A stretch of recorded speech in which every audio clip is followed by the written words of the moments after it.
Indonesia, dengan berjuta pesonanya, meninggalkan kesan yang dalam bagi siapa saja yang lahir dan besar di sini.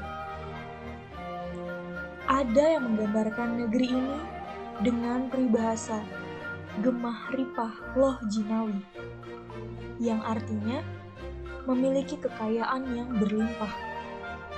Bahkan syair sebuah lagu, tongkat kayu dan batu jadi tanaman, mewakili tanah Indonesia yang sangat subur. Sebuah negara dengan kekayaan alamnya yang melimpah ruah, telah memenuhi kebutuhan kehidupan masyarakatnya lebih dari setengah abad. Tetapi, apakah kita sudah mengapresiasi pemberian Ibu Pertiwi? Apakah kita mampu mengelola kekayaan ini untuk kebermanfaatan generasi penerus bangsa kelak? Sayap mengepak di udara, kaki-kaki menggetarkan daratan, meliuk-liuk menciptakan ombak. Marilah menari dengan gajah di barat Indonesia, hingga terbang bersama burung cendrawasih di penjuru negeri paling timur. Begitu indahnya anugerah yang diberikan kepada tanah air kita, Negara Kesatuan Republik Indonesia. Tak perlu mengejar perhiasan hingga ke ujung dunia.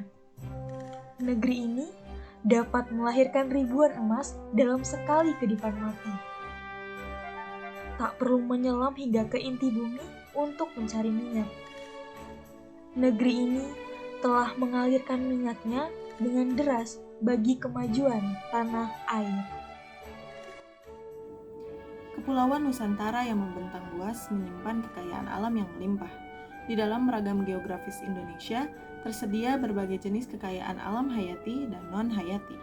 Sumber daya alam hayati adalah yang berasal dari makhluk hidup seperti hewan dan tumbuhan.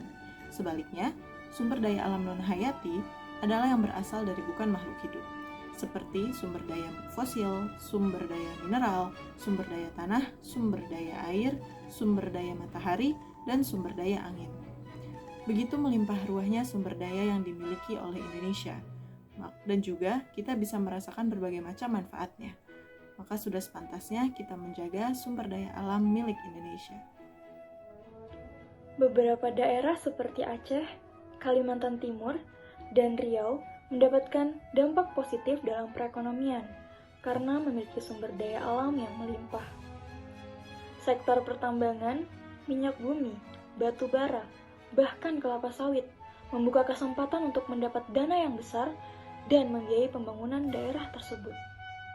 Yang menjadi perhatian adalah apakah sumber daya alam tersebut dikelola secara baik dengan memperhatikan lingkungan hidup dan apakah hasilnya sudah dipergunakan sebaik-baiknya untuk kesejahteraan seluruh masyarakat.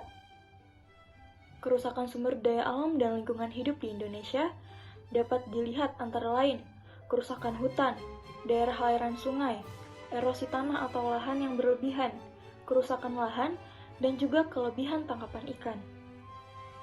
Penegakan hukum di sektor sumber daya alam yang hingga kini masih memiliki sejumlah kelemahan juga perlu diperkuat demi penyelamatan SDA yang optimal dan juga kesejahteraan seluruh masyarakat Indonesia. Bapak B.J. Habibie berpesan, masa depan suatu bangsa tak hanya terbatas sumber daya alam, tapi harus mengandalkan sumber daya manusia. Indonesia memiliki banyak sekali potensi sumber daya alam yang dapat kita manfaatkan. Mulai dari hutan, lautan, sumber daya mineral, dan juga potensi energi terbarukan. Dan segala pengelolaan serta pemanfaatan sumber daya alam tersebut, energi terbarukan tersebut, perlu kita perhatikan dan perlu kita utamakan untuk selalu meningkatkan kesejahteraan masyarakat Indonesia. Karena itulah seharusnya bagaimana kita mengelola sumber daya alam kita untuk menuju Indonesia Emas 2045. Jaya selalu Indonesia.